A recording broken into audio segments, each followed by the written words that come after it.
નમસ્કાર મિત્રો, વિડીયોમાં તમારું સ્વાગત છે। તો મિત્રો, Surat diamond city, smart city, silk city તરીકે ઓળખવામાં આવતી હોય છે।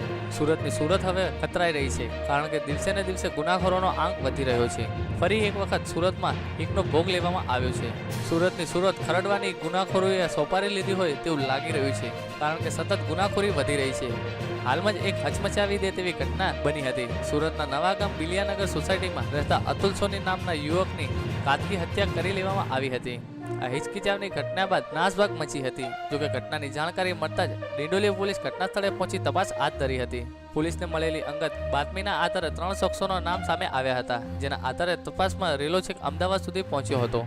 બાતમીના આધારે તમામ પોલીસ કર્મચારીઓ એક્શન મોડમાં આવી ગયા હતા અને આરોપીને ઝડપવા ચક્રો ગતિમાન કર્યા હતા અને એમાં પોલીસને સફળતા પણ હાથ લાગી હતી। ગણતરીના સમયમાં આરોપીઓ પોલીસના કબજામાં આવી ગયા હતા। આરોપીની પૂછપરછમાં ચોંકાવનારો ખુલાસો સામે આવ્યો છે। અંગત અદાવતમાં હત્યારાઓએ અતુલ પર હથિયાર વડે હુમલો કરી તેનો જીવ લીધો હતો।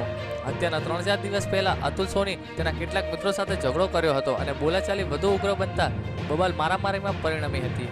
આ બબાલની અદાવતમાં હત્યારાઓએ હત્યાને અંજામ આપી દીધો હતો અને અતુલનો જીવ લીધો હતો। તો મિત્રો, તમારે શું કહેવું છે આ વિડીયો માટે તે નીચે કમેન્ટ બોક્સમાં જણાવી શકો છો। તો બસ મિત્રો, અમારા વિડીયો માટે બસ આટલું જ। અને જો વિડીયો પસંદ આવ્યો હોય તો વિડીયોને લાઇક કરી દેજો અને હજુ સુધી અમારી ચેનલને સબસ્ક્રાઇબ ના કરી તો પ્લીઝ મિત્રો સબસ્ક્રાઇબ કરી દેજો, જેથી આવા અવનવા વિડીયો તમને મળી રહે।